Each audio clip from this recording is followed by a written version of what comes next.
Mr. Speaker, sir, I thank Mr. Raj Joshua Thomas for emphasizing the importance of racial harmony and for reminding us that this is indeed continuous work in progress, even as we all aspire to be a post-racial society. Earlier today, my colleagues and I outlined the government's multi-pronged approach to tackle racism, racial discrimination, and also help realize our aspiration of building a society which values people equally, whether Chinese, Malay, Indian, other races, and are bound by their commonalities, enlarged by their differences. These points are equally relevant to addressing the issues raised by Mr. Thomas. At a recent seminar, Minister Lawrence Wong outlined the government's position on how our present harmony is hard-won, a result of careful thought to laws and policies over several decades. Our electoral system guarantees minority representation in Parliament and in each political party who wishes to represent the interests of Singaporeans. And no political party can prevail by narrowly appealing to one segment, one narrow racial or religious segment of society. Our housing policies, as you've heard, ensured that we have racially integrated neighbourhoods and not segregated ethnic enclaves. Our Presidential Council on Minority Rights has the power to reject laws passed by Parliament that infringes on the rights of any minority population. Sir, these and other steps have enabled Singapore to progress from the darker days of racial riots in its early years of independence. Unlike, for example, the French model of assimilation, we did not set out to achieve harmony by ignoring or eliminating cultural diversity and getting ethnic minority groups to adopt the language and the norms and the attitudes of the majority groups. On the contrary, we have worked hard to entrench the interests of our multiracial groups.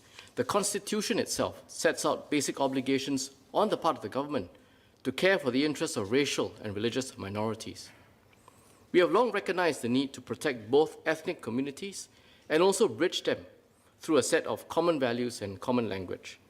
Therefore, we have embarked on a unique path as a multiracial and multicultural society, one that celebrates its ethnic diversity as a strength while having a shared sense of belonging and identity.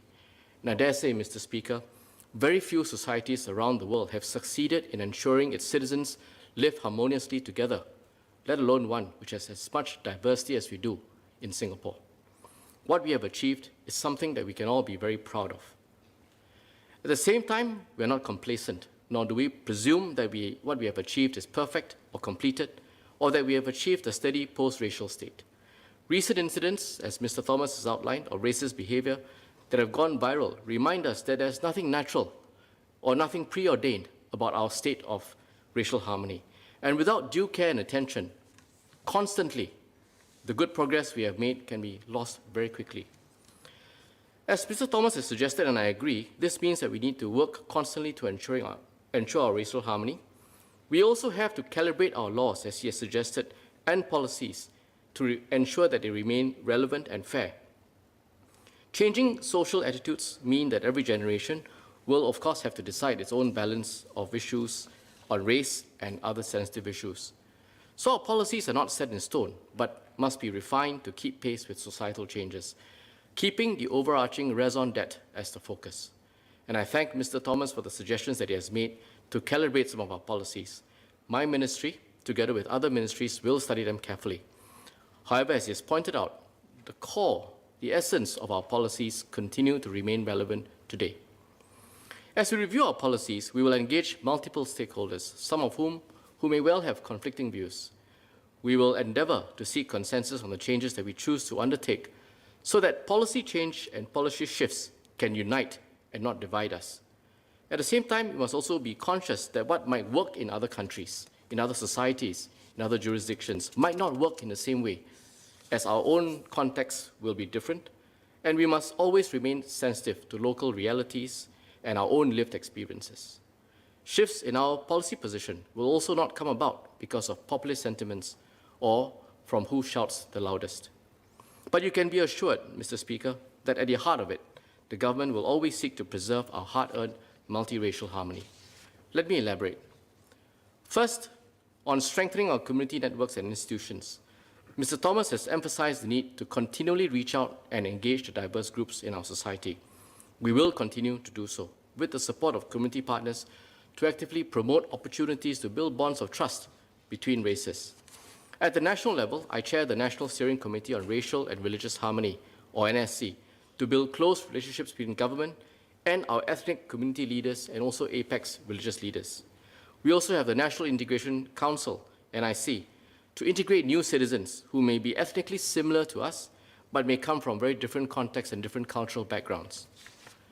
At the local level, the Interracial and Religious Confidence Circles, the IRCCs, in each of the constituencies, foster friendships and build mutual trust at every of these constituency networks. There were also several other initiatives which I outlined earlier today in Parliament. Second, enlarging our common spaces, something Mr. Thomas spoke at some length about, highlighting the need to ensure, in particular, that students from SAP schools do not turn into an insular group. Sir, we agree. SAP schools, and indeed all schools, should promote social mixing and meaningful interactions and discourse with students from other communities. Schools will always remain an important common ground to develop cross-cultural understanding and friendships from a young and early age. And these will be relationships and mindsets and philosophies that we hope can last a lifetime. In fact, Singapore's approach to harmony has always been about creating as much common spaces as possible, working also through the domains of arts, culture, and sports, domains that my ministry is particularly interested in. At the same time, sir, I think we can do more than just simply bringing people together. We do not want our ethnic communities to just coexist or just tolerate each other's existence. And we certainly hope that people can embrace each other's differences, appreciate that we all have something unique, precisely because we are different, and to stand in solidarity despite our races. We have witnessed many acts of embracement in the past year, as I'm sure many members in this House have, as we stood together as one people, especially during the adversities presented by COVID-19. We want to continue this spirit of embracement by facilitating and providing opportunities for individuals to join up their different talents for the common good. To outline some examples, at the neighbourhood level, we have appointed SG Care's volunteer centres to coordinate volunteers and resources to bring more local stakeholders working side by side on a daily basis to create a larger positive social impact, regardless of race or religion. At the national level, we're expanding opportunities for the individuals to partner with the government to co-create solutions. In the spirit of Singapore Together, we have embarked on 25 alliances for action, which are action-oriented across different sector collaborations to tackle complex issues. Again, not quite respecting strictly the boundaries of race or religion, looking at the issues as they affect or impact on society. Third, sir, nurturing a constructive discourse to build empathy and mutual understanding, a third point that Mr. Thomas touched on. Inasmuch as it is important to expand common spaces, there will also be occasions of differences, discord, and disagreement. We will need to be constructive about how this is managed. Embracing each other's differences also means being willing to hear from and engage with someone who shares a different view, especially on sensitive matters such as race. Society falters not when we disagree about things, but when we lose interest in trying to make sense of the other person's point of view, or to understand or to learn and relearn on occasion, and trying to engage that person on the merits of our own, to educate, to share, and I think eventually to come to a mutual understanding. Mr. Thomas has highlighted the important role of responsible and mature discourse as well, but at the same time, being acutely aware of the need to guard against those who take advantage of and exploit fault lines for their own malicious intent. Community and religious groups and leaders also play a key role in engaging and encouraging constructive discussions, clarifying doubts and misconceptions. And often these doubts and misconceptions are innocent, but yet they lie at the heart of some of these insensitivities or misapprehensions. They also play a part in rallying Singaporeans to stand against divisive rhetoric, a lot of which appears online. And that's why MCCY is collaborating with technology companies, as I outlined earlier this afternoon, to support religious, interfaith, and community organizations' efforts to produce meaningful social media content, positive social media content on racial and religious harmony. So, whilst MCCY and the whole of government will continue to do its utmost to preserve the hard-won harmony that we have enjoyed success will also require it to be a whole-of-society effort. The government alone should not compel Singaporeans to just have more friends of different races or religions. Neither would this be sustainable. But we can create the conditions and the environment to foster stronger, deeper, more long-lasting harmony. And we will do so. We will convene, we will encourage, we will partner with the community. But I wish to stress that ultimately connections can only happen when individuals want to make that happen, want to do so, and reach out to one another. For racial harmony to be enduring, the heavy lifting and the motivation really must come from all Singaporeans, collectively in an open fashion. Finally, sir, let me close by thanking Mr. Thomas for reminding us not to forget the good stuff as well, as he puts it. And I think he's absolutely right. Yes, we have to continuously work at forging racial harmony, and it is not an easy task.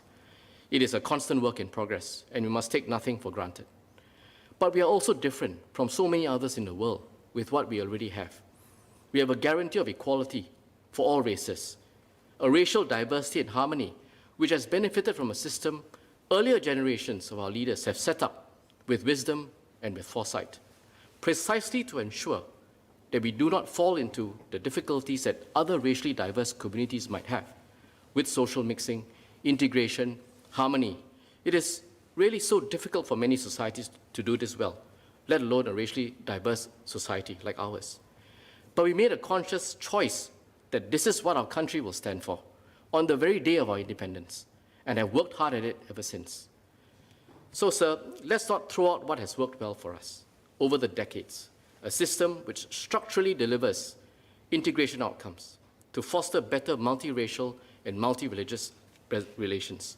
I urge all Singaporeans from all ethnic communities to engage each other in our common spaces, to forge stronger relations, embrace diversity, and also to practice it each day, which is important. And if we can do that, I'm sure that our lived experiences will come closer and closer to our aspirations of a truly post-racial society. Thank you, Mr. Speaker.